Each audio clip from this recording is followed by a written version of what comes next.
Mungkin kita semua dapat saja berbeda pikiran dengan beliau mengenai bentuk dari sistem yang akan dikembangkan. Mungkin kita bahkan dapat berkelahi dengan beliau mengenai bagaimana cara sistem itu akan diberlakukan. Tetapi satu hal yang jelas bahwa kalau memang kita benar-benar orang Islam, kita harus mampu menerima dan memahami bahwa ajaran Islam hanya dapat dilaksanakan dalam suatu keutuhan yang bersifat sistem. Jadi tidak bisa hanya sekedar dalam bentuk lepas-lepas antara ibadah, tidak ada kaitannya dengan muamalah, antara ta'lim tidak ada kaitannya dengan siasah, antara perjuangan tidak ada kaitannya dengan hubungan sosial. Semuanya itu harus dijalin dengan satu ikatan tauhid yang kuat, dengan suatu ketundukan yang mutlak kepada hukum-hukum agama. Bahwa ketundukan mutlak kepada hukum agama dapat diwujudkan dalam bentuk legislasi atau dalam bentuk pengembangan etika sosial, itu hanyalah perbedaan di dalam cara kita menerapkan Islam dalam kehidupan kita. Tetapi sekali Islam kita terapkan, maka penerapannya harus menyeluruh, harus meliputi sisi-sisi kehidupan yang berbagai-bagai. Karenanya, saya rasa tidaklah salah kalau kita katakan bahwa Al-Maghfurlah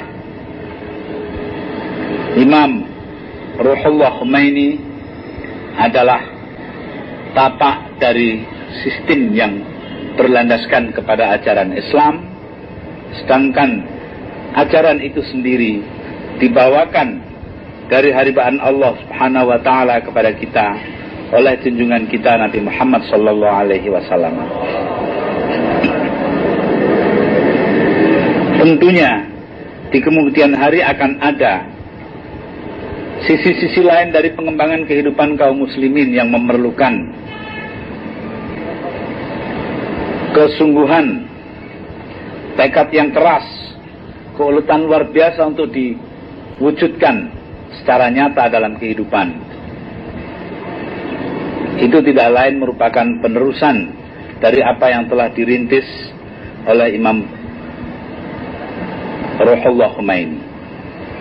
Karena memang secara demikian, dari satu ke lain tahap memerlukan waktu yang sangat panjang. Karena tiap-tiap tahap harus dikonsolidasikan, harus dikokohkan, dan harus disediakan kemungkinan-kemungkinan pengembangannya. Kalau tidak, maka apa yang telah dicapai akan dapat segera runtuh dalam sekejap mata, sebagaimana yang terjadi pada komunisme yang kita lihat dalam 5 tahun terakhir ini. Jadi karenanya, konsolidasi merupakan bagian yang tidak bisa diingkari dari keharusan kaum muslimin dimanapun untuk meneruskan apa yang telah dirintis oleh Imam Ayatullah Ruhullah Khomeini.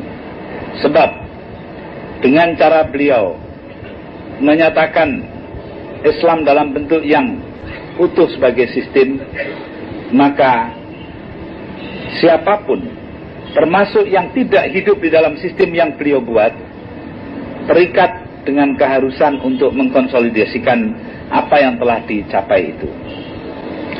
Karenanya bagi kaum muslimin di Indonesia dan kaum muslimin di bagian-bagian lain dari dunia ini, kalau memang benar-benar mereka merasa terpanggil untuk mengembangkan ajaran Islam, tidak bisa lain harus bersikap jelas, yaitu merasa senasib seperjuangan dengan bangsa Iran yang telah atau yang sedang berada dalam masa konsolidasi dari sistem yang diwariskan oleh pemimpin besar mereka itu. Ini adalah sesuatu yang sifatnya historis, sesuatu yang sifatnya hukum sejarah di mana-mana berlangsung dalam keadaan dan bagi sistem apapun. Kita semua adalah orang yang mempelajari sejarah secara luas, bukan orang yang sempit pandangan, yang sekedar hanya mengambil sisi-sisi kita saja. Kita belajar dari kejayaan dan kemudian kehancuran peradaban-peradaban di seluruh dunia, baik peradaban Islam maupun peradaban